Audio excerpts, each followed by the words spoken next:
할렐루야. 네, 이 시간 하나님 앞에 나오신 예배 자리에 나오신 모든 분들 축복하고 환영합니다. 시간이 되었으므로 제가 기도하고 예배 시작하겠습니다.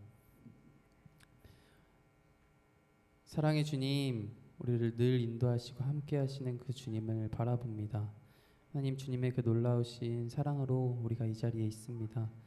우리가 이 시간 그 하나님의 놀라우신 은혜를 기억하며 또한 주님을 찬양하길 소망합니다. 늘 주님 앞에 전심으로 나아갈 수 있는 예배의 자리가 되게 하여 주시고, 예배를 통하여서 주님께서 우리에게 하시고자 하는 그 말씀 깊이 새기고 삶으로 살아갈 수 있는 시간들 되게 하여 주시옵소서. 사랑하는 예수님의 이름으로 기도합니다. 아멘. 우리 함께 옳은 길 따르라 의의 길을 찬송가 516장 같이 고백합니다.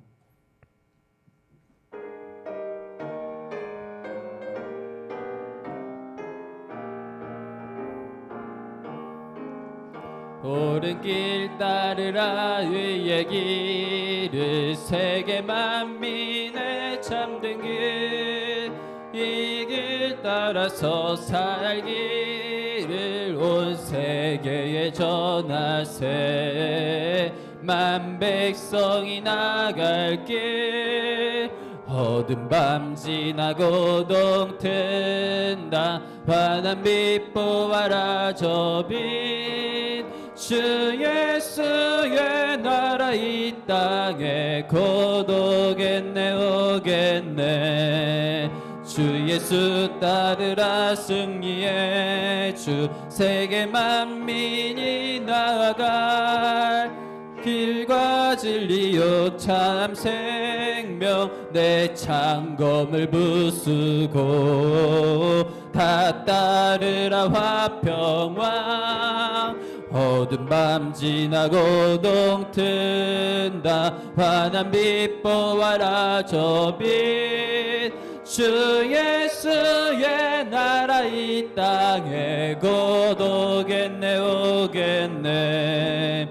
놀라운 이 소식 알리어라, 세계 만민을 구하려 내 주 예수를 보내신 참 사랑의 하나님.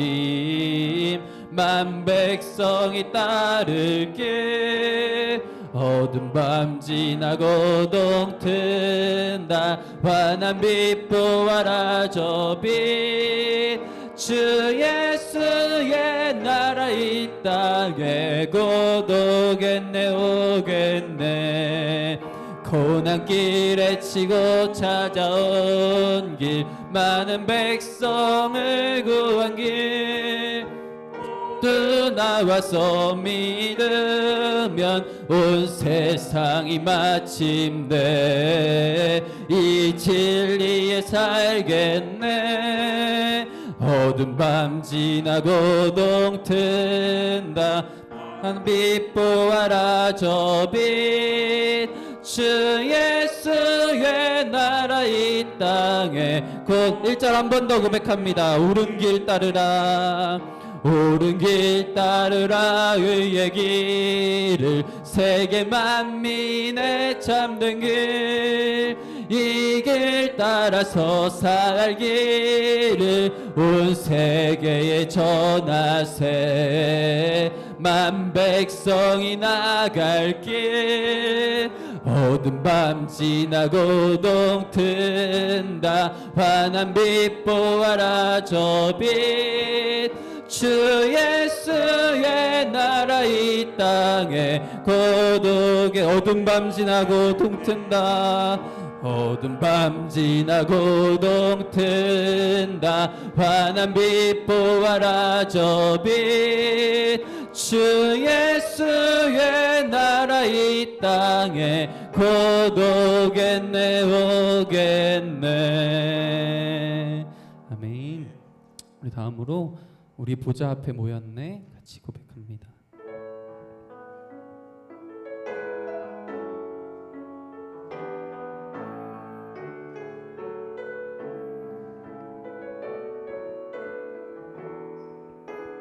우리 보좌 앞에 모였네.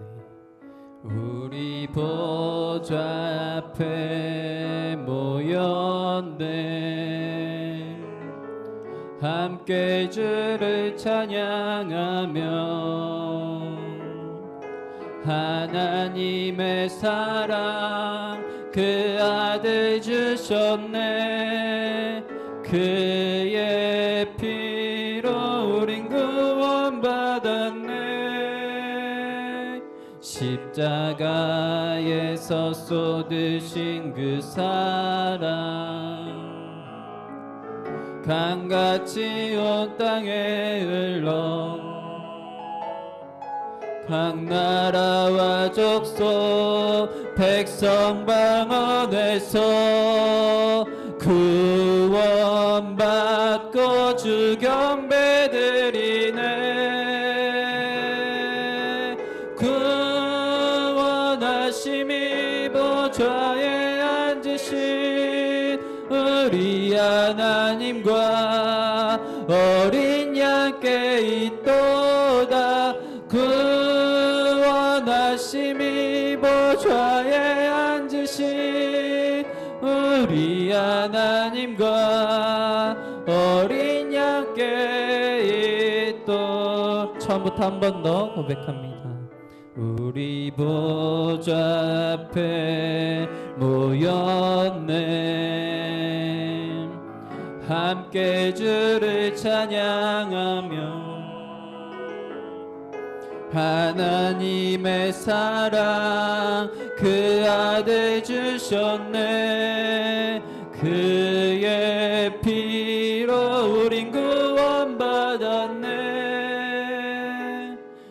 십자가에서 쏟으신 그 사랑 강같이 온 땅에 흘러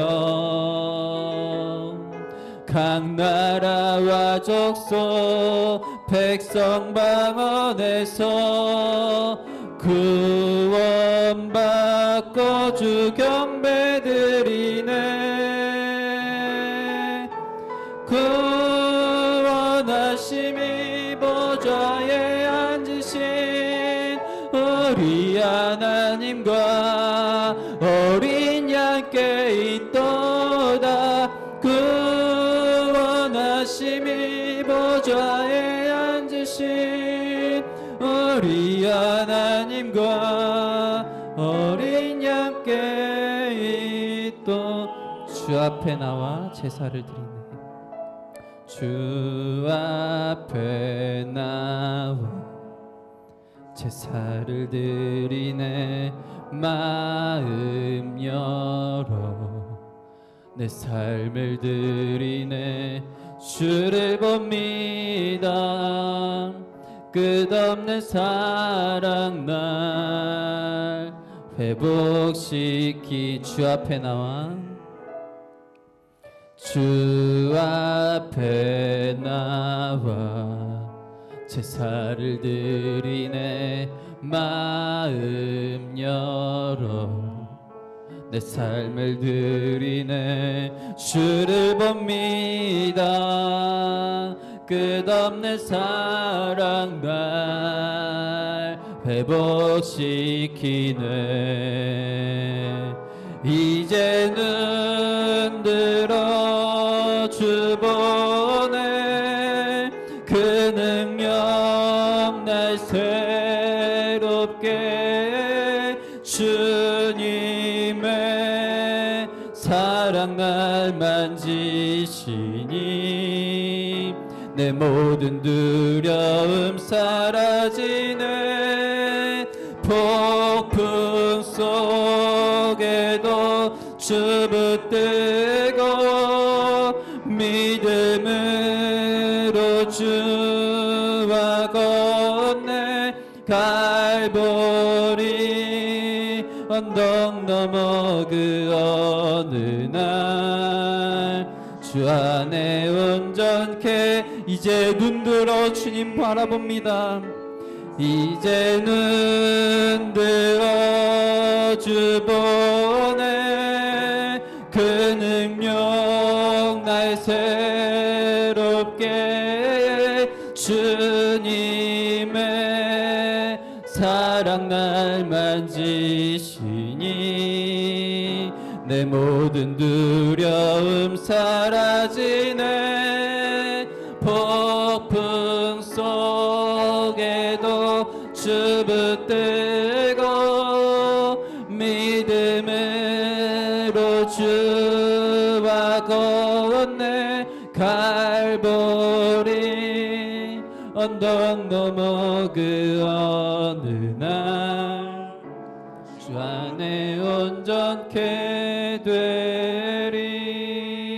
이 시간 함께 기도하며 나아가기 소망합니다. 우리 찬양의 고백처럼 구원하심이 보좌에 앉으신 우리 하나님께 있습니다.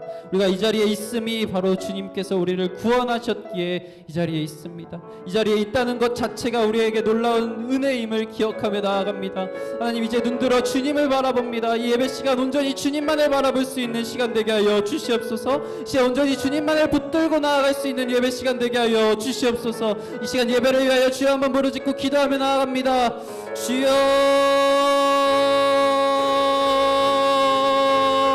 아버지 주님, 우리 이 시간 예배 자리 가운데 모였습니다. 주님을 찬양하며 아버지 나아갑니다. 하나님, 주님의 놀라우신 사랑, 그 아들 주신 그 사랑, 아버지 우리가 그 피로 우리가 구원받았습니다.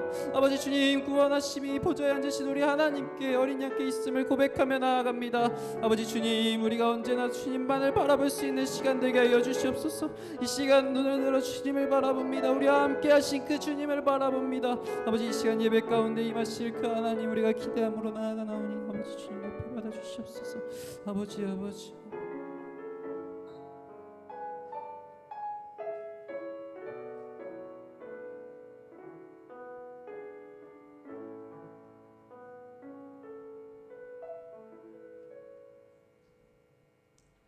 사랑의 줄로 저희들을 묶어주시고 이끌어주시며 영원한 생명으로 인도해주시는 하나님 아버지, 그 크신 사랑을 생각하면 감사할 것밖에 없습니다. 거룩하고 복된 주일을 저에게 허락하여 주시고 오늘은 특별히 감사주일로 지키게 하시니 너무나 감사를 드립니다.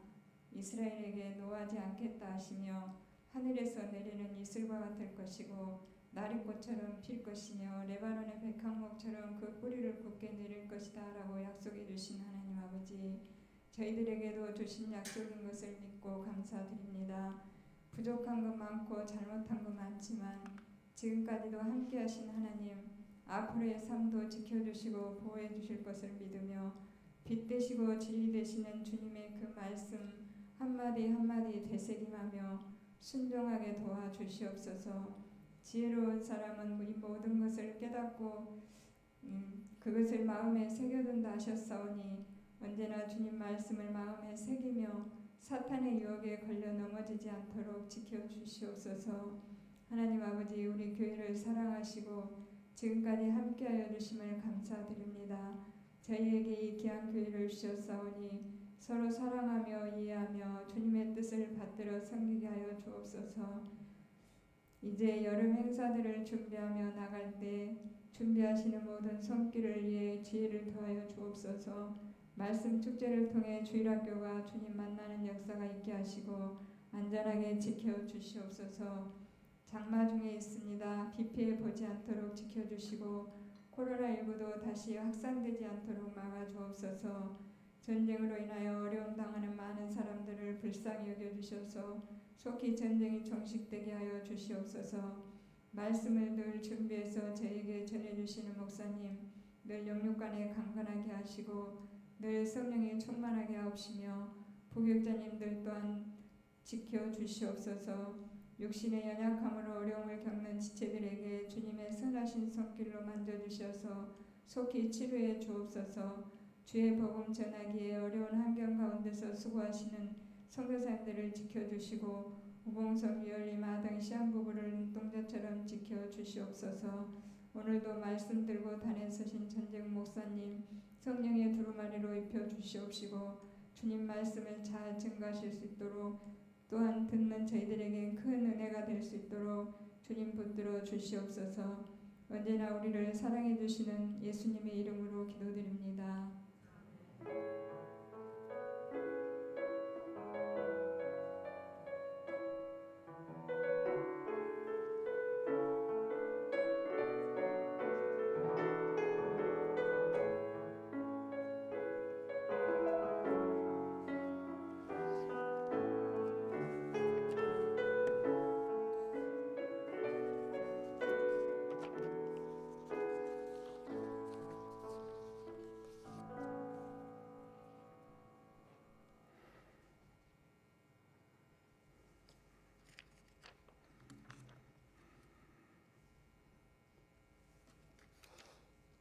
점심 하시고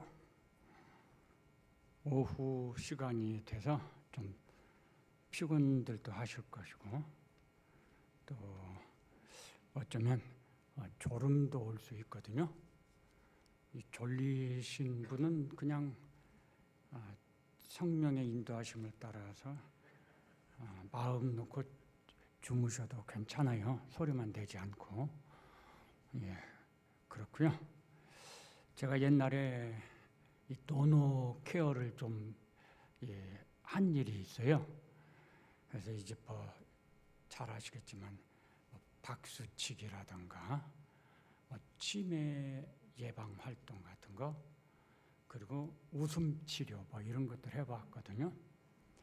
오늘 좀 우리 이 긴장도 풀고 또 정신도 좀 깨고 여러 가지 할 수는 없고요.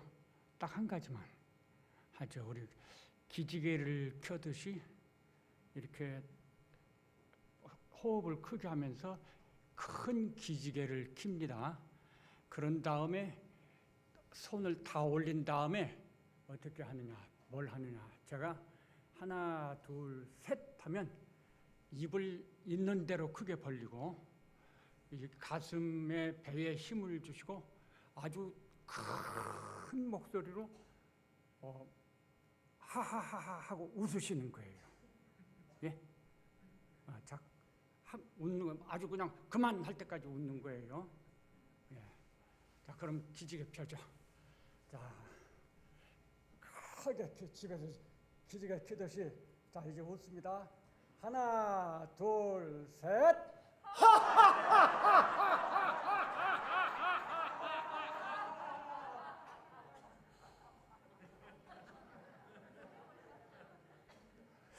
좀 속이 시원하시지 않으세요?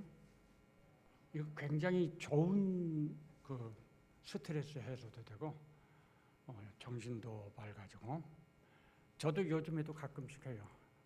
저 공원에 가서 조용할 때 혼자 있으면 하다못해 저녁 때 길을 걷다가도 막 웃고, 집에서도 해요. 문 꼭 닫아놓고. 그러면 어딘지 속이 시원해지고 침체됐던 마음도 다시 이렇게 일어나는 것 같고. 근데 어쨌든 그렇게 크게 웃는 것이 매우 건강에 좋다. 그런 것은 말씀을 드릴 수가 있을 것 같아요. 성경을 읽죠. 계시록 8장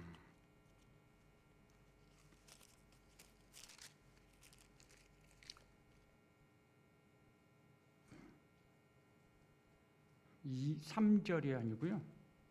2절입니다. 제가 잘못 알려드린 것 같아요. 8장 2절 한 절하고 그 다음에 8장 6절부터 13절까지 이렇게 읽겠습니다. 내가 봄에 하나님 앞에 7 천사가 서 있어 7 다파를 받았더라. 여기서는 받았다 그랬죠. 근데 이제 6절에 가면요, 가진 이렇게 설명이 됩니다. 7 다파를 가진 7 천사가 다팔 불기를 준비하더라. 첫째 천사가 다파를 부니 피 섞인 우박과 불이 나와서 땅에 쏟아지매 땅의 3분의 1이 타버리고 수목의 3분의 1도 타버리고 각종 푸른 풀도 타버렸더라. 둘째 천사가 다파를 부니 불붙는 큰 산과 같은 것이 바다에 던져지매 바다의 3분의 1이 피가 되고 바다 가운데 생명 가진 피조물들의 3분의 1이 죽고 배들의 3분의 1이 깨지더라. 셋째 천사가 다파를 부니 횃불같이 타는 큰 별이 하늘에서 떨어져 강들의 3분의 1과 여러 물샘에 떨어지니 이 별 이름은 쓴쑥이라. 물의 3분의 1이 쓴쑥이 되매 그 물이 쓴물이 되므로 많은 사람이 죽더라.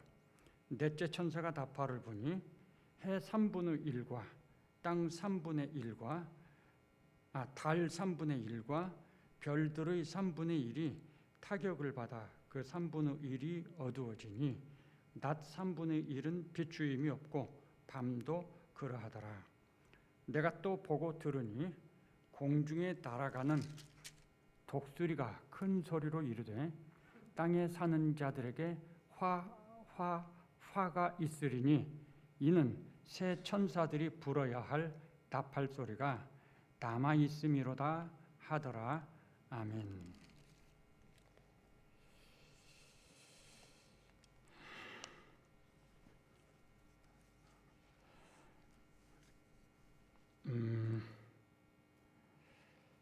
이 건축을 할 때 보면은 이렇게 기초 콘크리트를 치고 그런 다음에 한참 쉬어요. 며칠을. 그리고 와서 그 콘크리트가 정말 충분히 굳었는가 본 다음에 거기에 1층을 올리고 그 다음에 또 1층 올리고 이제 위에 콘크리트를 합니다. 그러고 나서 또 쉬어요. 나중에 그것이 얼마나 다 굳었는지 확인하고 그 다음에 또 올리고 그러는 걸 보았습니다. 그 굳지 않은 상태에서 올리면 그건 이제 부실공사가 되는 거예요. 무너지게 되고. 오늘 우리가 이 계시록 8장 나팔 이야기를 이제 드리려고 하는데 이 나팔 이야기를 본격적으로 하기 전에 먼저 좀 그동안의 과정을 되돌아보고 또 나팔과의 연관성도 조금 살펴보면서 좀 이렇게 다지는 시간을 가지면 좋지 않겠는가 그런 생각이 들었어요. 그래서 오늘은 인과 징조와 나팔, 인과 징조는 그동안에 말씀드렸던 거죠. 나팔 이야기는 앞으로 할 것이고 그래서 이 간단하게 짚어보고 또 정리하고 그리고 이제 다음 시간에 나팔의 이야기를 본격적으로 이렇게 드리려고 합니다. 우리가 먼저 기본적으로 우리 믿는 성도들이 항상 전제해야 될 것이 있어요. 그건 뭐냐면 하나님의 비전이 뭐냐 하는 것입니다. 그것은 성경관과 같은 건데 하나님의 비전은 우리가 구원받는 것 아닙니다. 구원받는 것은 그 하나님의 비전을 이루는 과정의 필수 요소입니다. 이게 없으면 안 돼요. 왜냐하면 하나님의 비전은 하나님의 나라입니다. 하나님의 나라를 건설하는 것. 그런데 그 하나님의 나라를 건설하는데 하나님께서 가장 중요하게 역할을 맡긴 존재가 사람이에요. 이 사람을 통해서 하나님의 나라를 건설하시려고 하는 거거든요. 그런데 사람이 다 죄에 빠졌잖아요. 그래서 제일 먼저 하나님의 나라를 건설하고자 하는 하나님의 비전을 이루기 위한 첫 번째 과정이 개인 구원입니다. 그래서 우리가 예수님을 전하고 구원을 받아야 되는, 예수님을 믿어야 되는 이 과정은 없으면 안 되는 거예요.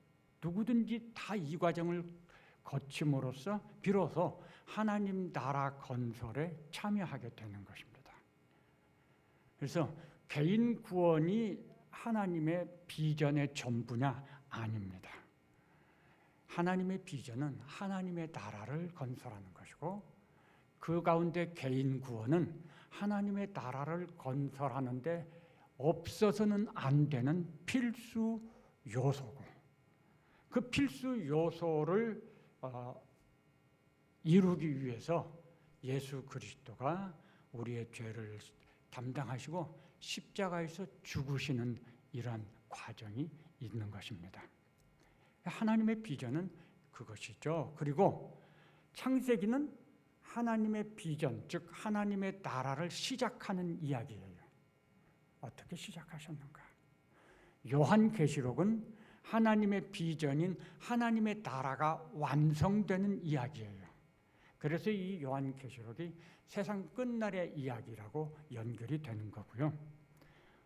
이 요한계시록 21장, 22장에는 보다 더 하나님의 나라에 대한 구체적인 설명들이 나옵니다. 물론 구약의 이사야서라든가 이런 데도 조금씩 나와요. 맛보기식으로. 그러나 보다 더 상세하게는 요한계시록에 이 하나님의 나라 이야기가 나옵니다. 그리고 나머지 요한계시록의 부분들은 어떻게 마지막에 그 하나님 나라가 건설되는 과정을 지금 보여주고 있는 거예요.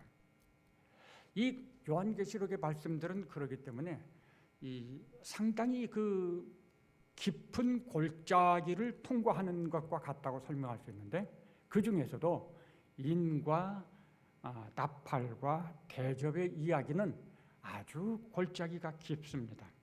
그래서 이걸 조심해서 가고 또 정말 신중하게 살피면서 나아가지 않으면 그만 함정에 빠질 수가 있어요. 잘못 갈 수도 있고.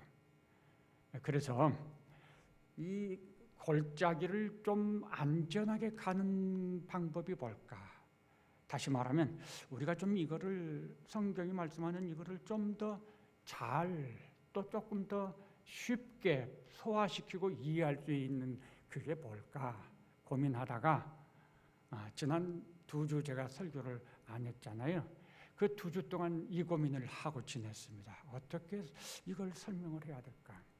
그래서 저 나름대로 주님께서 지혜를 주시는 것을 가지고 만들어낸 것이 이 받으신 그 도표인 겁니다. 그 도표는 아니죠. 이 설명을 요약한 거죠. 인과 징조와 나팔을. 거기에는 좀 자세히 되어 있습니다.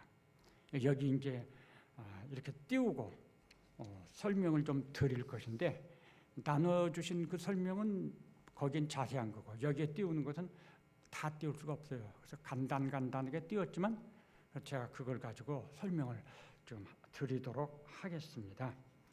제가 이거 한 번도 이런 방식으로 안 해봤기 때문에 조금 서투르고 어색할 수가 있습니다.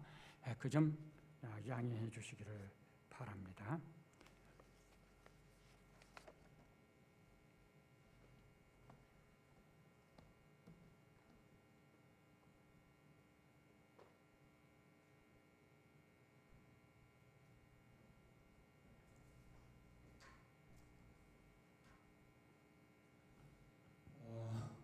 이거 제가 한 거 아닙니다. 저는 이런 실력이 없고, 그래서 좀 다른 분에게 부탁을 했더니 그분이 밤새워서 이렇게 해가지고 보내줬어요. 너무 감사하게. 잘 만든 것 같죠? 저는 칸만 치고 이렇게 나누면 될 줄 알았더니 이렇게 멋지게 만들었어요. 또 그걸 우리 조 목사님이 이제 이 화면에 맞도록 잘 이렇게 조절해가지고 좀 이렇게 배치를 하신 것입니다. 자, 감사하고요. 인과 징조와 나팔의 대조. 먼저 인에 대한 것을 설명을 드리겠습니다. 인에 대한 거 되나요? 보이시나요? 요거 좀 보이시나요? 네. 인에 대한 걸 첫 번째가 신말일 탄자 나왔죠. 기억을 새롭게 하시면. 근데 이 신말 탄자는 성도들을 의미합니다. 성도들의 특징은 이기고 또 이기려고 하더라. 우리가 성도들이 이 세상에서의 삶은 믿음의 경주자라고 했잖아요. 그래서 주님 오실 때까지 우리가 경주하거든요. 그 경주는 지기 위한 경주가 아니에요. 이기기 위한 경주죠. 그럼 이긴다는 개념은 1등하냐 그런 개념이 아니죠. 영적인 면에서 이긴다는 것은 이 세상이라는 광야를 통과해서 하나님의 나라에 도착하느냐, 이게 이기는 거예요. 좀 늦게 올 수도 있고 뭐 여러 가지 오는 과정에서 상처가 있을 수도 있고 하지만 일단 하나님 나라에 오면, 도착하면 이기는 겁니다. 그게. 또 환란이 있겠죠. 여기 밑에 있는 것처럼 환란이 있겠지만 그런 환란 속에 넘어지고 포기하지 않고 끝까지 달려가느냐, 이게 이기는 것입니다. 성도들의 삶은 이기는 삶. 그 다음에 이제 붉은 말은 강한 악한 통치자라고 지금 옆에다 설명을 했어요. 실제로 내용을 보면 전쟁, 화평을 제하여 버리고 또 서로 죽이게 하더라. 이런 표현들이 여기 나오거든요. 그런데 이런 것들이 어떤 과정으로 일어나게 되느냐. 지금 현재의 상황에서 보면 저 시진핑이나 푸틴을 보면은 아마 이런 것들이 잘 이해가 될 수 있을 거예요. 그리고 하나 이 강한 악한 통치자라고 하는 게 뭐냐? 우리가 현재의 세상을 보면요, 세상의 통치자들이 강성 통치자들이 많아요. 부드럽고 인격적인 관계 속에서 다스리는 것보다는 힘과 파워를 가지고 다스리는 그런 통치자들이 현재의 세상에 많이 있습니다. 그리고 그런 사람들이 또 대통령으로 이렇게 당선이 되기도 하고요.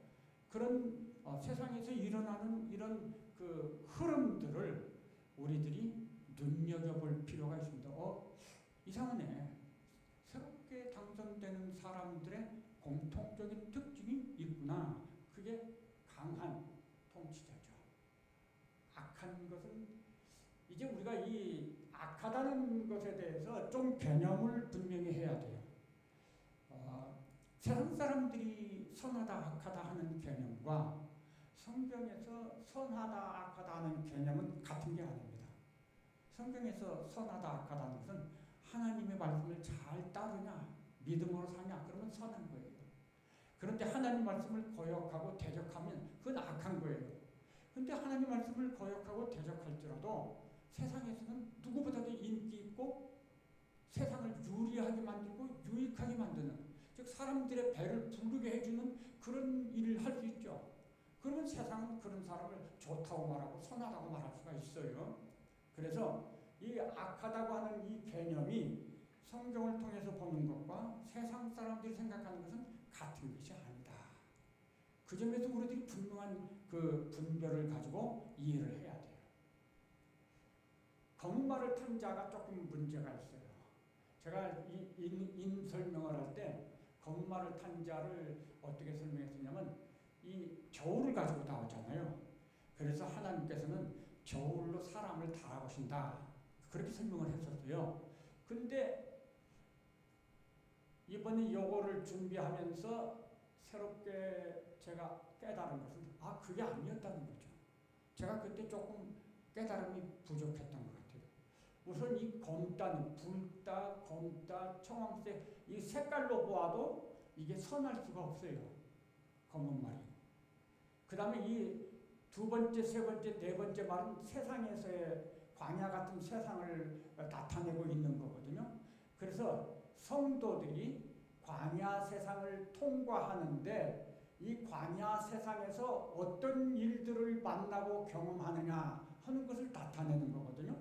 그런데 이게 검은 말을 탄 자가 하나님의 그 저울을 가지고 하나님이 사람을 판단하는 걸 나타낸다. 그러면 이게 세상적인 모습이 아니라는 거예요. 검은 말을 탄 자는 뭐냐? 위선자, 거짓말하는 자. 이 세상, 마지막 때의 세상은 거짓말하는 자들로 가득 차야 되는 거죠. 이게 계시록 끝에 가면은요, 거짓말하는 자 또는 거짓말을 즐거워하는 자는 하나님 나라에 들어갈 수 없다, 합당하지 않다. 그런 말들이 반복해서 나와요. 거짓말을 하는 자. 그럼 여기서 어떤 식으로 거짓말하느냐? 저울을 가지고 나오는 것 굉장히 공정한 것을 표방을 하는 거죠.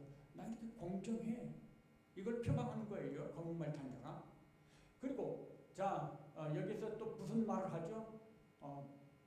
보리와 밀에 대한 것은 한 데나리온인가요? 그걸로 우리가 살 수 있다. 그렇지만 무엇과 무엇은 해치지 말아라. 마치 상당히 공정한 그런 말인 거예요. 그건 적당한 가격을 주고 해야지 그거 가지고 속이거나 또는 강탈하거나 그런 방식으로 하면 안 되는 거죠. 마지막 때는 경제 위기가 반드시 와요. 지금 우리가 이 뉴스나 신문이나 TV나 이런 걸 통해서 이 세상에 경제 위기가 이미 와 있다는 걸 많이 설명을 듣고 있으실 거예요. 그리고 이 경제 위기가 점점 더 심각해진다는 거거든요. 그런데 앞에 있는 사람들이 어떤 사람들은 아주 공정을 내세웁니다. 그런데 실적은 겉과 속이 달라요. 시커머요. 그래서 위선자라고 설명을 한 겁니다. 세상에는 마지막 때가 되면 이렇게 거짓말을 하는 사람들, 거짓말로 밥 먹고 사는 사람들이 가득 차게 된다. 그래서 이 계시록 답할 이야기에 보면은요, 회개하지 않더라. 사람들이 회개하지 않는 시대가 온다는 거예요. 자기들의 죄, 자기들의 그런 위선에 대해서 잘못을 인정하지 않는다는 거죠. 시대가. 그래서 이 시대가 그런 사람들이 많아지는 시대가 온다. 저는 그렇게 생각을 바꿨습니다. 선택은 자유입니다. 청황색 말은 사탄의 권세를 나타내고 있는 것 같아요. 그래서 여기 있는 말탄자 이름이 나오죠. 사망이라고. 그리고 그 뒤에 음부가 뒤따르더라. 이런 표현이 있어요. 근데 그것들이 무엇과 무엇을 가지고 죽이더라. 근데 그 무엇과 무엇을 가지고라는 것도 이 별로 우리가 좋아하는 것들이 아닌 사탄의 권세에 속한 거예요. 그런데 여기서 죽이더라는 말이 그러면 누구를 향한 것이냐? 자기네 편이 스스로 죽일 일은 없을 것 같아요. 그럼 여기서 이 사탄의 권세를 가진 이 세력이 죽이더라는 세력은 성도들이겠죠. 다시 말하면 그런데 이 사탄의 자기 마음대로 성도를 해칠 수 없어요. 하나님께서 붙잡고 있기 때문에. 그러면 실제적인 면에서 죽이더라는 말은 어떤 의미가 될 것인가? 미혹하는 거죠. 실족하게 만들고 믿음에서 떠나게 만들고 그런 일들이 있고 거기에 휩쓸려가는 사람들이 있을 거예요. 성도들 가운데. 이름은 성도인데 사실은 아직은 알곡이 못 되어 있을 경우에 이런 문제들이 나오겠죠. 그래서 이 죽이더라라고 하는 이 결과로서 뭐가 나오냐면 여기 여섯째 나팔 계시록 11장에 가면은 여기 선 두 종류의 사람들로 선명한 구분이 있죠. 이 세상은 선명하게 성도와 땅에 사는 사람들로 구분이 됩니다. 마지막에 가서. 이게 최종 상황입니다. 그렇게 구분이 완전히 되면 그때가 주님이 오시는 시간이에요. 그게 이제 계시록 11장이 되어야 합니다. 여기 두 번째, 세 번째, 네 번째 말은 이 세상의 상황이에요. 세상에서 일어나는 일들, 사건들, 또 사람들의 성향들, 그리고 성도들에 대한 세상의 어떤 대적, 이런 것들. 근데 세상이 성도를 대적하는 것은 계속해서 여기 징조에서도 나오고 나팔에서도 나옵니다. 그 이야기는 끊임없이 계속 반복돼서 나오는 이야기예요. 그래서 이 세상은 성도에게 있어서는 통과해야 하는 세상입니다. 통과해서 하나님 나라로 가야 되는데, 그런데 이 세상에서 성도는 통과할 때 여러 가지로 어려운 일 만나고 환난 만나고 미혹 만나고 핍박 만나고 손해 만나고 상처받을 수 있고 그렇다는 거죠. 그러다 보니까 성도들이 얼마나 답답한 게 있고 정말 억울한 게 많아요. 그래서 다섯 번째 인에서 성도들이 기도하는 게 나오죠. 탄원 기도가. 그런데 이 실제 인의 여기에서는 마치 하나님 나라에서 성도들이 기도하는, 탄원 기도하는 것처럼 나와요. 근데 하나님 나라에서 탄원 기도하는 일은 없어요. 왜냐하면 이미 즐거운 곳에 들어갔는데 거기서 억울하니까 이런 거 할 장소가 아니잖아요. 잔치에 참여했는데. 그래서 탄원의 기도는 이 지상에서 하는 거예요. 너무 힘들고 억울하잖아요. 환난 가운데서. 그래서 우리가 탄원 기도합니다. 그런데 우리가 그런 핍박과 환난 속에서 우리 육신은 기도 응답을 못 받고 죽을 수가 있어요. 그러면 성도의 기도는 기도하던 성도가 죽으면 없어지고 끝나느냐? 그러지 않아요. 바로 이 5번째 인의 이야기는 성도의 기도는 없어지지 않고 사라지지 않고 죽지 않는다는 거예요. 그래서 그 기도가 하나님 앞에 상달되는 것을 보여주는 내용이 이 5번째 인의 내용입니다. 실제로는 세상에서 성도가 타는 기도하는 거죠. 그 기도가 반드시 응답된다. 언제? 그 수가 차기까지 기다리라. 이렇게 그 수가 차는 것은 뭐냐면요. 하나님의 성도의 기도는 하나님의 진노와 연관이 돼요. 타는 기도가 쌓이고 쌓이면 하나님의 진노가 쌓이고 쌓이는 거예요. 그래서 마침내 최종 심판, 하나님의 진노의 포도주 잔을 막 쏟아붓는다 그랬어요. 대접. 그런 최종 심판이 오는 것입니다. 그리고 이제 6번째 인에서 주님의 재림이 있고 심판이 있고, 심판은 기도가 응답되는 시간입니다. 그 수가 차기까지. 그리고 심판은 기도와 연관이 돼 있어요. 우리 성도들의 기도와. 우리 기도가 얼마나 중요하냐 하는 걸 가르쳐주고요. 재림의 날에는 우주적 사건이 일어납니다. 천지의 격변, 1월 성신. 근데 그게 여기도 나와요. 주의 재림의 시간. 1월 성신에 문제가 나고 어두워지고. 이게 여기에서도 또 나와요. 해와 달과 별들이 타격을 받아 어두워지니. 근데 여기와 여기는 조금 정도의 차이가 있겠죠. 왜냐하면 이것은 앞다팔에서 초기에 해당이 되고 이 두 가지는 끝에 해당이 되거든요. 그러나 이게 중요한 징조로서 우리들이 눈여겨봐야 되는 상황이다. 지금 이렇게 인의 이야기를 하고 있는 것입니다.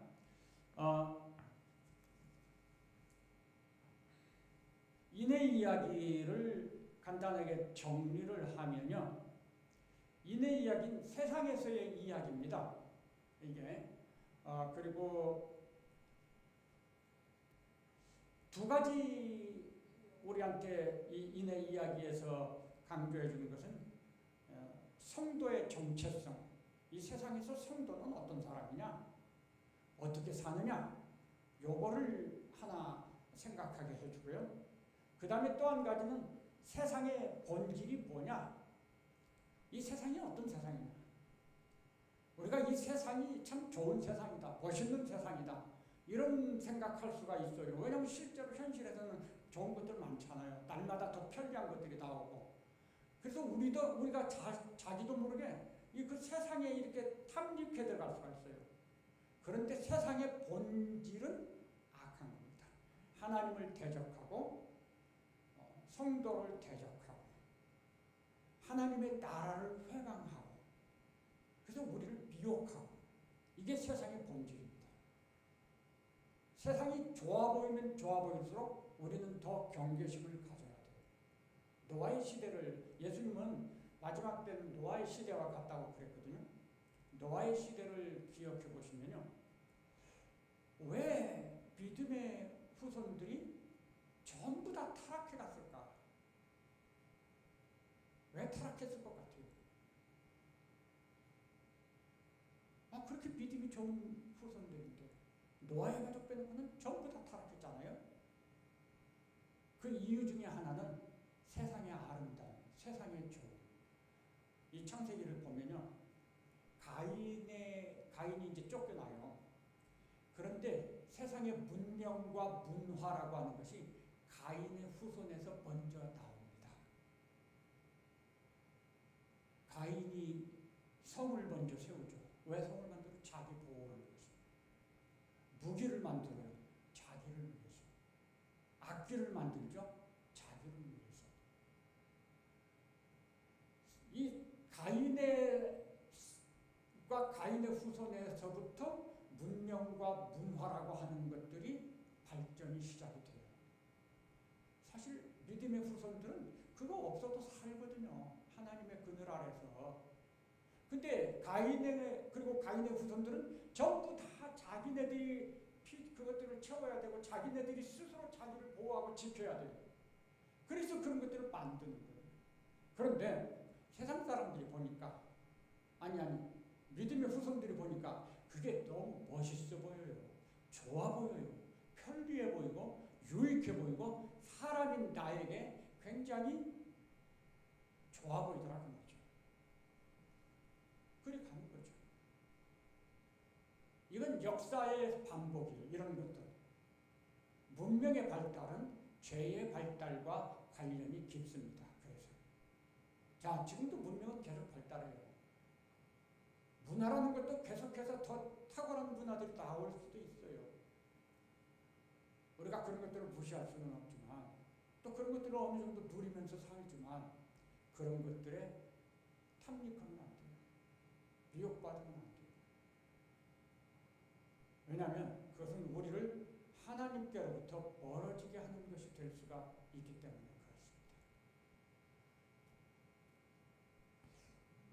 그렇습니다. 인의 이야기는 결국 결론을 내리면요. 성도를 향해서 자기를 알고 세상을 알아라 라고 권면해 주는 것입니다. 나를 알아야죠. 내가 누굽니까? 나는 예수 그리스도의 보혈의 피로 정말 하나님의 것이 된 하나님의 나라 백성이고 하나님의 자녀죠. 이 가장 귀한 이 본질, 내 존재, 이거 잊어버리면 안 돼요. 어느 것하고도 바꿀 수 없는 거죠. 성도가 자기 자신을 좀 알아야 돼요. 이걸 세상이 무엇과 바꿀 수 있나요? 그 다음에 아까 말씀드린 것처럼 세상을 알아야 되죠. 세상이 우리 앞에 너무나도 먹음직스럽고 보암직스럽고 정말 좋아 보이는 것들을 놓아줬다고 할지라도 그것을 덥석 잡는 것은 안 된다는. 왜? 세상의 본질이니까. 세상은 결국 멸망으로 가는 거거든요. 노아의 시대 같다고 해서 죄가 가득 차지게 되는 거거든요. 세상은 그 방향이 그렇게 가도록 돼 있어요. 그리고 세상은 교회와 성도와 하나님을 대적하게 되거든요. 이 도표가 지금 그거를 설명해 주고 있는 거예요. 세상이 우리 앞에 어떤 것을 놓아둘지라도 그것이 하나님에게 우리를 더 가까이 나아가게 해주는 데 도움이 되는 건 아니다 라고 하는 것을 생각할 수 있어야 돼요.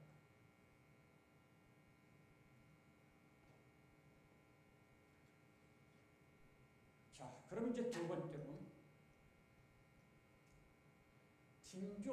징조를 말씀드린 것은 조금 오래됐죠. 네, 그래서 복습 좀 한번 다시 기억을 되살려 보시죠. 마태복음 24장 징조가 매뉴얼이라고 했어요.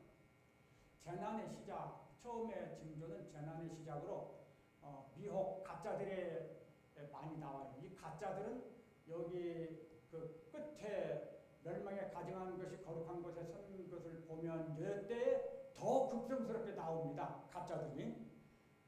그리고 그 이야기가 나팔의 이야기 여기에서 그 여섯째 나팔에서 아주 더 나와요. 13장에서 이렇게 다 나옵니다. 그 다음에 이제 난리와 난리 소문. 요즘 우리가 이 난리 소문은 매일같이 듣는 소문이에요. 어디서 대형 산불이 났네. 폭우가 아주 큰 비가 와서 물난리가 났네. 뭐 이런 것들 많죠. 또 뭐 비행기 사고가 나서 수없이 많은 사람이 한꺼번에 죽었네. 수없이 많은 이런 사건들 이야기가 나와요. 이게 옛날에는요. 일주일에 한 번, 한 달에 한 번도 참 듣기 어려운 이야기들이에요. 근데 지금은 매일 이런 이야기를 들어요. 그래서 그냥 정신이 없어요. 안 듣고 살면 좋겠어요.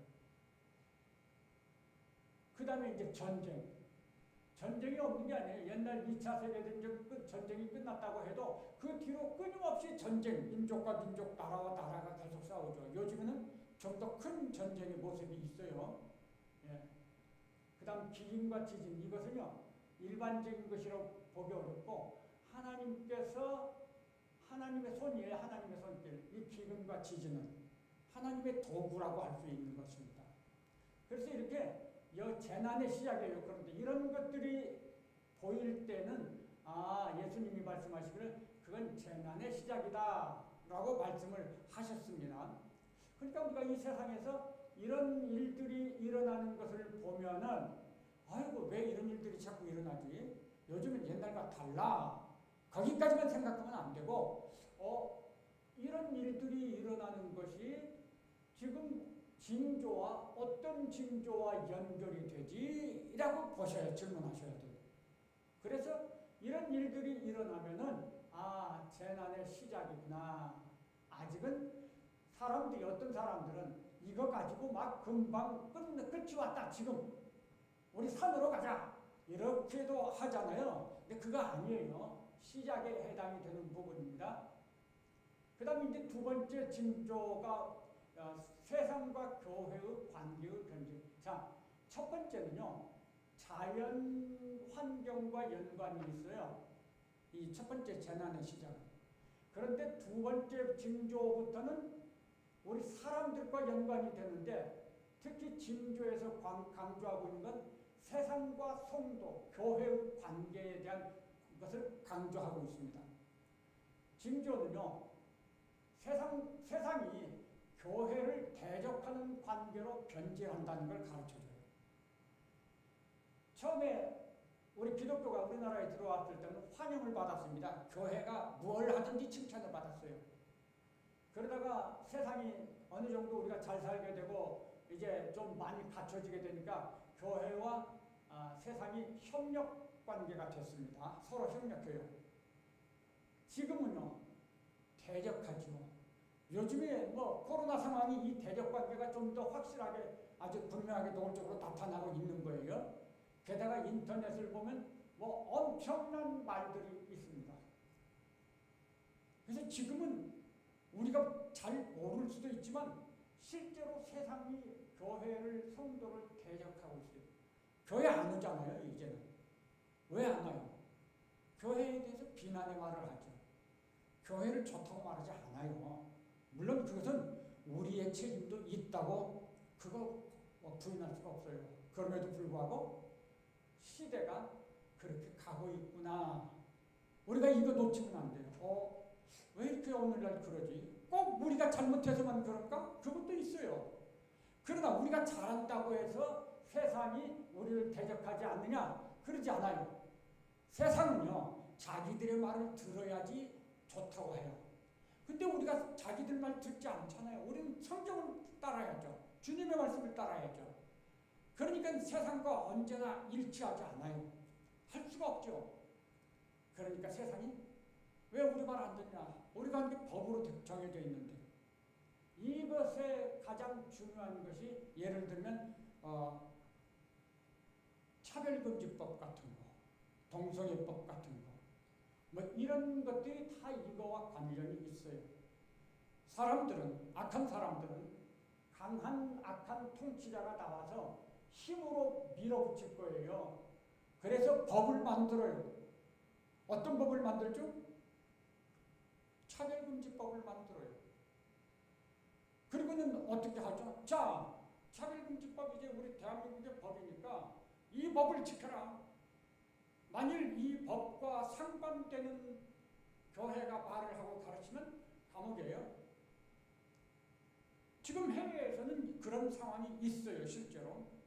그래도 우리 대한민국은 아직은 버티고 있는 겁니다. 법이 만들어지면 그때는 이제 싸움이 본격적이 되는 거예요. 그래서 왜 이 세상에 강하고 악한 통치자들이 나와서 분쟁을 일으키고 억압하느냐? 이거예요. 대적관계 때문에. 이게 방향이 이렇게 가도록 돼 있어요, 지금. 그리고 상당히 가고 있는데 현실화, 법이 안 만들어졌기 때문에 이게 양성화되지 않았다는 것뿐이에요. 실제로는 우리 주변에 이 가득 차 있어요, 지금. 그 다음에 이제 세 번째, 요 세상과 교회의 관계의 변질이 교회와 교회, 성도와 성도의 관계의 변질로 진행이 됩니다. 이 세상의 핍박과 그런 억압이 있죠. 어떤 사람들은 이 주기도와 연관을 해서 실족합니다. 그래서 세상과 타협하고 굴복을 해요. 항복하는 거죠. 믿음에서 이탈해요. 세상 따라서 살아요. 그런 사람들이 교회 안에 있게 될 거예요. 그 다음에 어떤 사람들은 가짜들의 미혹에 휩쓸려요. 가짜들이 와서 먹을 것도 주고 입을 것도 주고 기적을 행하고 대단하거든요. 아이고 그 가짜들 따라가면 정말 잘 될 것 같아요. 그래서 거기에 미혹받아서 갑니다. 이런 사람들이 교회 안에 숫자가 점점 많아진다 그랬어요. 우리 이 부분에 보면 많은 사람들이 실족하고 많은 사람이 미혹을 받는다는 거예요. 그 결과로 무슨 일이 벌어지느냐? 근데 이 사람들이 그렇게 실족하고 비옥했다고 해서 교회를 완전히 떠나느냐? 그게 아니에요. 교회 안에 그대로 있어요. 열심히 나와요. 그리고 시간이 지나면 이건 시나리오입니다. 시나리오예요. 시간이 지나면 그러면 이 사람들이 교회 안에 열심히 나와서 열심으로 봉사하거든요. 위장, 포장지 뒤집어 쓰고 그러면 모르는 사람들이 볼 때는 아무게 정말 훌륭한 교인네, 성도네. 그리고 투표하면 장로 되고 권사님 되고 다 그렇게 될 거란 말이죠. 자, 이들이 교회 안에서 중요한 직분을 받고 인기를 얻고 세력을 갖추게 되면은 무슨 일이 벌어지겠죠? 불법이 교회 안에서 생겨지게 됩니다. 그리고 그 불법 때문에 교회 안에 정말 믿음으로 살려는 사람들이 있죠. 그 믿음으로 살려는 사람들이 그거 참을 수가 없잖아요. 그래서 이제 처음에는 좋은 말로 하겠죠. 안 되니까 싸움이 벌어지는 겁니다. 에베소 계시록 2장의 에베소 교회가 바로 그 문제로 인해서 분열이 일어났어요. 그리고 결국 그런 과정이 시간이 길어지니까 나중에는 사랑을 잃어버려요. 에베소 교회의 책망이 그거죠. 너희가 처음 사랑을 잃어버렸도다. 이 사랑을 잃어버린 게 징조예요. 요것들이 징조가 아니에요. 사랑을 서로 예수님이 우리 교회 안에 성도들은 그리스도의 한 몸의 지체니까 서로 사랑해라. 우리 관계는 본질적으로 사랑해야 될 대상인 거예요. 그런데 사랑해야 될 대상인데 원수로 지내요. 쳐다도 안 보고 사랑을 잃어버렸어요. 우리 마음속에 은혜가 없어진 거예요. 주님의 말씀이 없어졌어요. 이게 징조예요. 우리가 열심히 믿는다고 하지만 사랑을 잃어버리고 내 안에 은혜가 없고 내가 말씀을 따라 사는 삶을 포기하게 돼 있으면 우리 잘못하고 있는 거예요. 우리가 회개해야 될 문제죠. 사랑을 잃어버리는 게 징조인데 유감스럽게 마지막 때가 되어가면 성도와 성도의 관계가 사랑을 잃어버리는 관계가 나온다는 거예요. 그래서 우리가 교회 안에서 서로의 관계가 사랑이 없어지고 냉랭하다, 원수 보듯한다. 그러면 좀 신경을 써야 돼요. 지금 이 징조가 현실화되고 있구나. 우리 이거 가기 전에 먼저 회개하고 돌이켜야 되죠. 내가 손해볼지언정 사랑하겠습니다. 내가 손해보고 말겠습니다. 손해 안 보면 안 되죠. 그 다음에 이제 복음이 땅끝까지 전파되는 것이 징조라고 했는데 이거는 복음이 땅끝까지 전파되는 게 목적이 아니에요. 땅끝까지 전파돼야지 나중에 이 세상 모든 사람들이 하나님의 심판대 앞에 섰을 때 나는 못 들었어요. 예수 믿어야 되는 거 못 들었어요. 나도 들었으면 믿죠. 라고 변명하고 항의할 수 있잖아요. 어느 누구도 변명하고 항의할 수 없게 만들어야 되잖아요. 그래야지 공평하죠. 그래서 우리가 땅끝까지 복음을 전하는 목적은 증언들, 이 복음이 증언이 돼야 돼요. 너 그때 안개를 통해서 이렇게 복음 들었잖아. 증언이에요, 증언. 그리고 이제 중요한 마지막 징조가 멸망을 가증한 것이 거룩한 곳에 선 것을 보고 이건 데살로니가 후서 2장 3절부터 12절까지 해서 사도 바울이 이것이 무엇인가에 대한 구체적인 설명을 해 놓았습니다. 그 나눠드린 인쇄물에는 요게 좀 자세하게 이렇게 설명되어 있을 거예요. 이걸 뭐라고 하냐? 거룩한 곳이 어딜까요? 개인의 마음도 있을 수 있지만 성전이니까 믿는 사람이 다 성전이잖아요. 근데 공적으로 거룩한 것은 교회 강단이라고 했어요. 이 거룩한 곳에 멸망에 가증한 것이 선다는 거죠. 서면 안 되는 것이 쓰는 거예요. 하나님께서 가증하게 보시는 것들.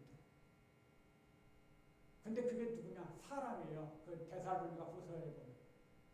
그래서 정말 하나님을 대적하는 원수가 멸망의 대상이 이 거룩한 곳에 포장지 뒤집어쓰고 서서 우리한테 성경을 읽고 가르침을 설교를 하는데 엉뚱한 설교를 해요. 요즘 일간지에 저 과천에 어떤 여자 교주가 일주일에 한 번 정도씩 대형 광고를 내요. 거기 보면 처음엔 뭐 좀 아리송하게 나오더니 요즘에 분명하게 예수는 실패자고 예수는 메시아가 아니다. 이렇게 아주 노골적으로 말하고 있거든요. 예배가 변질이 돼요. 예배. 교회는 변질될 수 있을지 몰라요. 근데 예배는 변질되면 안 되는 거예요. 근데 예배가 변질되면 그때가 이것이다. 끝났다. 이 예배가 변질되는데 그 예배에 참여하지 않고 반대하면 어떻게 할까? 그래서 큰 혼란이 와요. 이때 예수님께서는 이때 성도들이 큰 환란을 만나게 된다고 했습니다. 전무후무한 환란을 경험. 이 큰 환란의 이야기가 여기에 나와요. 이 6번째 나팔에서 계시록 11장에서 큰 환란의 이야기가 나옵니다. 자, 여기서 보면 이게 과정이 있고 흐름이 있어요. 방향이 있고 이게 과정이에요. 이렇게 내려오는 게. 근데 자연재해 안에서 사람인데 성도가 타겟이에요. 그래서 그 성도와 교회에 대해서 점점 가중되는 것입니다. 그래서 여기에 그 중요한 표현 중에 한 가지가 있는데 그때라는 표현이 여기에 계속 반복해서 쓰여요. 마태복음을 읽어보면 여기도 그때라는 표현이 나오거든요. 그때라고 하는 그 말이 가지고 있는 의미는 뭐냐면 자, 이런 일이 한번 벌어졌습니다. 그럼 이거 없어졌어요. 그 다음에 이런 일이 벌어진다. 그런 게 아니에요. 이런 일이 한번 나오죠. 이 일이 나왔어요. 이거 없어지지 않아요. 이게 계속되는 거예요. 그런데 그 상황 속에서 이것이 나와요. 그리고 그게 두 가지가 지금 계속되는 거죠. 두 가지가 계속 누적되어 가는데 세 번째 이게 나와요. 그때에는 중첩을 의미하는 거예요. 그러니까 시련이 계속 중첩되는 거죠. 이게 징조가 가르쳐주는 방향이고 과정이에요. 타겟은 성도입니다. 성도들이 믿음을 지키고 이 세상 광야를 무사하게 통과하는 것을 절대 못하게 막는 것. 이게 사탄의 괴계잖아요. 마지막에 주님의 재림에. 근데 이 시간이 오면 그게 바로 그 직후가 재림 직전의 사건이에요. 이게. 그래서 그때 주님의 재림이 있다. 마지막에 재림이 있다고 하는 이거를 우리들은 상당히 중요하게 봐야 돼. 이것은 우리한테 약속이고 소망입니다. 똑같이 재림이 마지막에 있죠. 세상이 어떠하든지 우리의 삶이 어떠하든지 약속이 있어요. 절대 믿음에서 떠나지 말고 포기하지 말라. 반드시 이긴다. 하나님이 책임져 주신다는 거죠. 승리는 우리의 것이죠. 세상 것이 아니고 사탄 것이 아닙니다. 그걸 지금 이 과정을 통해서 이렇게 보여주고 있습니다. 나팔 징조의 이야기를 가지고 정리를 하면요. 우리가 이제 성도들이 가장 궁금한 것이 제자들도 마찬가지로 세상 끝날에 우리가 세상 끝날을 어떻게 알 수 있습니까? 라고 질문을 한 거잖아요. 거기에 대해서 예수님께서 대답하신 것이 이 징조의 이야기예요. 그래서 그럼 징조는 뭐죠? 세상에서 일어나는 어떤 사건과 상황과 일들, 그리고 특별히 세상이 교회와 성도들에 대해서 나타내는 언행과 태도들, 이게 징조인 거예요. 그래서 그런 변화들에 대해서 우리들이 그냥 간과하고 넘기면 안 돼요. 왜 이런 일이 일어날까? 옛날보다 믿기가 어렵네. 여기까지만 하면 안 돼요. 이런 일이 일어나네. 이게 무엇을 의미하는 거지? 왜 이걸 허락하시는 거지? 징조와 연관을 지어서 생각을 해보셔야 돼요. 우리는 이 세상을 볼 때 항상 두 개의 눈을 가지고 있어야 돼요. 세상을 보는 눈이 있고 믿음으로 보는 눈이 있어야 돼요. 믿음으로 보는 눈을 가지고 주님이 말씀하신 징조를 보면서 이걸 분별하고 판단해야 된다는 거죠. 보니까 요런 것들이 있고, 지금 그렇다면 우리가 살고 있는 이 시대가 어디까지 간다고 볼 수 있느냐? 이거 지금 거의 매일 같은 일들이에요. 없어진 게 아니에요. 끊임없이 계속 반복되고 이러죠. 이것도 우리가 알지 못해서 그렇지 정말 심각해요. 이게 아직 우리 한국교회만 가지고 보면 요건 조금 아직 충만해지지 않았어요. 제가 볼 때는. 그래도 우리 한국교회는 아직은 믿음으로 서 있는 부분이 많이 있는 것 같아요. 특별히 우리 성산교회는 더 좋아요. 그런 부분에서. 이게 정말 중요한 거예요. 우리가 어떤 교회에 나가고 우리를 담임하고 있는 설교자가 어떤 의식을 가지고 있느냐, 이거 정말 중요한 거예요. 버스 기사거든요. 기사님이 잘못됐으면 버스에 탄 승객들 다 잘못 가는 거예요. 그 점에서 우리 성산교회는 매우 감사할 조건이 넘친다. 여러분들 긍지를 가지실 수 있기를 바랍니다. 그리고 자랑을 좀 하실 수 있기를 바랍니다. 그 중에 저도 포함된 거죠?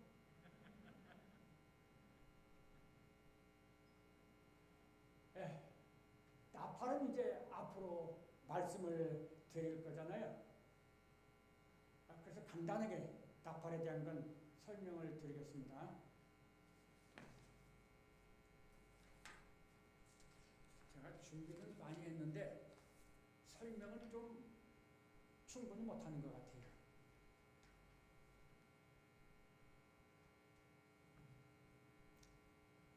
나팔은요, 크게 둘로 구분이 됩니다.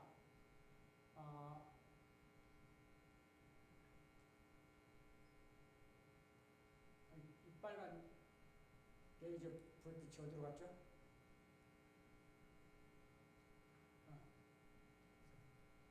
또 사라졌네. 자, 이거 없어도요. 1, 2, 3, 4 나팔. 이거는 땅, 바다, 강물샘, 해, 달, 별. 이게 자연 세계죠. 자연 세계. 그래서 이거는요, 재난의 시작과 연관이 됩니다. 첫 번째, 재난의 시작. 지금 우리 이제 자세하게 살펴보면 현재 우리가 살고 있는 이 세상은 이 1, 2, 3, 4 나팔이 아주 종소리가 요란한 세상입니다. 이게 하나님의 종소리인데 요란하게 지금 울리고 있어요. 아까 징조에서도 말씀드렸지만 종소리가 한번 울리고 꺼지는 게 아니에요. 종소리가 울리면 계속 울리고 있습니다. 지금. 그런데 그 다음에 또 종소리가 나와요. 두 번째 종. 세 번째 종. 종소리가 중첩돼서 막 울리고 있는 거예요. 그게 이제 1에서 4번째, 오늘 읽은 8장 13절까지, 12절까지의 내용입니다. 그리고 5, 6, 7번째 나팔은 화라고 세 번의 화가 있어요.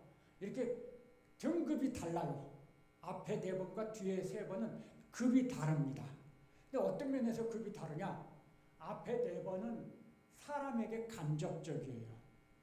고통을 주고 환난을 주는데 사람에게 사람을 직접 치는 게 아니라는 거죠. 사람에게 필요한 어떤 것들, 땅, 바다, 강, 물샘, 해, 달, 별 다 사람에게 필요한 거예요. 천지창조의 시간에 사람들에게 필요한 도움을 주기 위한 것들을 만들어 놓으신 거예요. 그리고 5, 6, 7번째는 사람에게 직접적인 해를 주시는 겁니다. 이 세 번. 그래서 화라고 한 거예요. 우리가 느낄 때 저 우크라이나에서 전쟁이 벌어졌어요.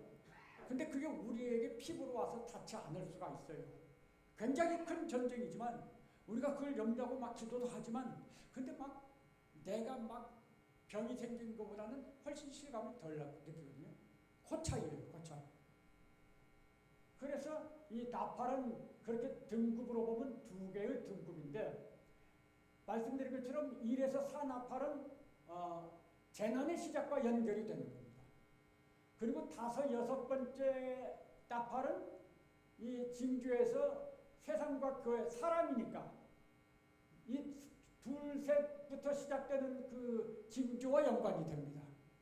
그래서 계시록 11장의 6번째 나팔에 가면 성도들과 땅에 사는 자들로 구분이 되고 대립이 일어나고 전쟁이 일어나고 있는 걸 보여주고 있어요. 그리고 그 전쟁의 구체적인 상황이 계시록 13장에 설명되어 있는 겁니다. 이렇게 나팔은 크게 둘로 나누어지는데 우리가 이제 하나 여기서 조심해야 될 것이 있어요. 나팔은요, 심판이거든요. 하나님의 심판. 그래서 심판이니까 대상이 누구겠어요? 하나님의 심판의 대상은 땅에 사는 자들이죠. 우리 성도는 심판의 대상 아니에요. 그러니까 이 나팔의 이야기를 보면서 우리가 두려워할 필요 없어요. 왜냐하면 우리가 그 대상이 아니니까. 혹시 우리가 정말 참된 믿음을 가져야 되는데 참된 믿음이 아니에요. 양다리 걸치기식 믿음이에요. 그러면 이제 우리 마음속에 좀 두려움이 생기겠죠? 네. 그래서 이 인과 징조와 나팔이 전체적으로 우리한테 가르쳐주고 있는 것이 있어요. 그게 뭘까? 이 나팔은 이런 과정이 있기 때문에 징조도 마찬가지고 시간이 좀 오랜 시간이 걸리겠죠. 그러면 왜 하나님께서 구약에도 보면 진도하셔서 이스라엘을 심판하실 때는요, 과정과 단계가 있어요. 작은 징계로부터 시작해요. 그래서 나중에 멸망까지 가거든요. 하나님 그런 방법으로 하더라고요. 역시 여기서도 똑같은 방법이에요. 왜 하나님 그런 방식을 취할까? 첫째로 하나님은 우리를 멸망케 하는 것이 목적이 아니죠. 회개하고 돌아오게 하기 위해서입니다. 잃은 양 하나도 잃어버리지 않기를 원하시거든요. 그래서 이런 상황들을 통해서 깨닫게 하고 회개하게 하기 위함이에요. 유감스럽게도 마지막 때에 땅에 사는 자들은 회개하지 않더라 그랬어요. 하나님의 양들은 이런 상황을 보면 돌아옵니다. 회개합니다. 그런데 하나님의 양 아닌 사람들은 회개하지 않아요. 이게 구분이 되는 거예요. 그 다음 두 번째로 우리 성도들 중에 방금 말씀드린 것처럼 다 알곡이어야 하는데 아직 알곡이 못 되고 그렇다고 쭉쟁이는 아니고 이 멈칫거리고 있어요. 양다리 걸쳐. 그런 분들이 이 세상 태풍이 강하게 불면 휩쓸려가요. 그래서 이런 과정을 통해서 자던 잠에서 깨어라. 일어나서 이제 때가 돼, 때를 알고 좀 준비해라. 하나님께서 그렇게 깨닫게 해주시는 거예요. 그리고 맨 마지막에 왜 환란, 큰 환란이 여기도 있고 여기도 있고 여기도 있고 왜 큰 환란이 반드시 재림 직전에 있어야 되느냐? 알곡만 걸러내는 자예요. 계시록 14장에 보면 수학에 대한 이야기가 나와요. 수학은 두 가지가 있습니다. 추수관, 가을이 접어들었을 때 처음 하는 추수는 어떻죠? 그저 다 긁어 모아요. 그래서 쌓아놓죠. 그게 추수가 끝이 아니에요. 그럼 두 번째 추수는 언제 있죠? 그 긁어서 쌓아 모아놓은 것을 탈곡해요. 알곡은 모아서 곡간에 들이고 쭉정이는 모아서 불태우죠. 이게 진짜 추수예요. 마지막 때 큰 환란이 있는 것은 바로 그 진짜 추수의 시간인 거예요. 알곡을 거두어서 곡간에 하나님 나라. 그 과정이거든요. 그래서 하나님께서 이런 과정을 통해서 우리에게 교훈하시고자 하는 것은 때가 되면 큰 혼란이 있고 그리고 그 시간은 이렇게 최종 수학의 시간이라는 거죠. 우리가 알곡이 되어야만 된다는 거 정신 차리고 우리의 이 세상에 남은 삶에서 알곡의 삶을 살려고자 우리의 믿음을 정말 잘 단련을 해야 된다. 이거 가르쳐 주시고자 하는 거죠. 결론을 내리면요. 어떻게 준비할 것인가. 우선 세상을 보는 눈을 좀 우리가 바꿔야 돼요. 세상이 좋다. 우리가 세상을 위해서 기도하고 세상에서 선한 삶의 모범을 보이고 노력을 해야 돼요. 그렇지만 세상이 좋다? 아닙니다. 우리는 하나님 나라가 좋은 거죠. 세상의 본질은 성도와 교회와 하나님을 향해서 우호적이지 않습니다. 우호적이라고 하면 그 포장지를 뒤집어 쓰는 거죠. 두 번째로는 우리 자신을 위해서 경건의 훈련을 좀 더 열심히 하시기 바랍니다. 육체의 훈련은 잠깐 주의이고 경건의 훈련은 영원하다. 영원한 생명을 담보하는 것입니다. 우리 경건의 훈련에 열심을 내셔서 우리의 믿음이 날마다 굳세게 이 믿음의 경주를 끝까지 달려가게 부족함이 없도록 참 영적 근육이 좀 튼튼해지게 이렇게 해야 되는 것이죠. 지금이 그런 시간들입니다. 마지막으로 기도에 힘쓰십시오. 지난번에 말씀드린 것처럼 누가복음 18장 1절과 8절 우리에게 주어지는 이 세상을 통과하는 삶에서 만나는 어려움들, 환난들 그 속에서 우리가 기도하는데 기도에 힘이 딸리면 안 돼요. 포기하지 않고 기도하고 끝까지 기도하고 하나님의 전신갑주는 방어의 무기예요. 대부분. 공격무기 하나 있는데 말씀도 우리가 쓰는 거 아니에요. 성령께서 쓰는 거죠. 그럼 우리가 할 수 있는 게 기도예요. 기도. 우리 기도를 힘써서 우리의 삶이 항상 기도의 삶이 되고 주님과 함께 동행하는 삶이 되고 그러면 어려움 속에서 기도는 견디는 힘을 줍니다. 견디는 힘. 이기는 힘이 아니에요. 견디는 게 이기는 거예요. 견디는 힘을 줘요. 기도는. 그래서 우리가 기도하고 정말 억울할 때는요. 여기 인에서 본 것처럼 탄원 기도를 하세요. 시편에 탄원 기도가 많이 나오죠. 하나님 억울해요. 막 이렇게. 우리 그렇게 기도할 수 있다는 거죠. 하나님 억울해요. 좀 분해요. 갚아주세요. 좀. 이렇게 기도할 수 있어요. 예. 시간이 많아서 여기까지만 하겠습니다.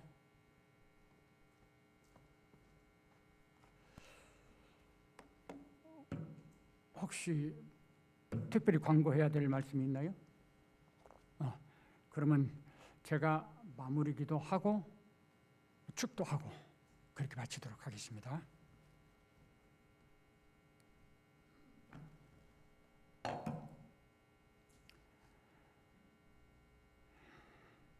하나님,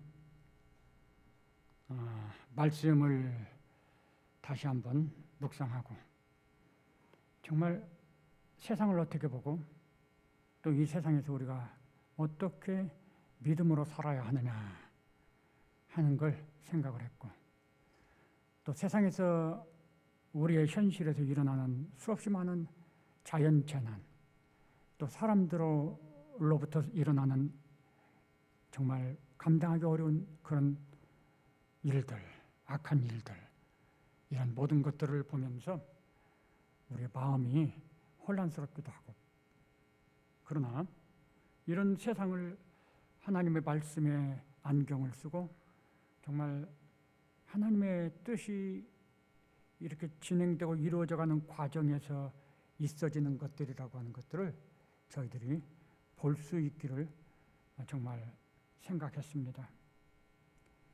성령 하나님께서 우리의 마음속에 역사하시어서 우리의 생각을 주장하시고 우리의 눈을 주장하시고 우리의 마음을 주장하셔서 우리가 믿음으로 광야 세상을 잘 주님과 함께 주님을 따라서 통과할 수 있도록 그래서 마침내 승리하는 자가 되도록 인도하여 주시옵소서. 하나님이 계신즉 우리가 반드시 이길 수 있음을 믿습니다. 감사드립니다. 지금은 우리 구주 예수 그리스도의 은혜와 하나님 아버지의 크신 사랑과 성령 하나님의 감화, 감동, 충만, 교통하심이 믿음으로 살기를 결심하고 주님 의지하는 우리 모든 성도들과 그 가정과 그리고 우리 교회 위에 영원토록 함께 계실지어다.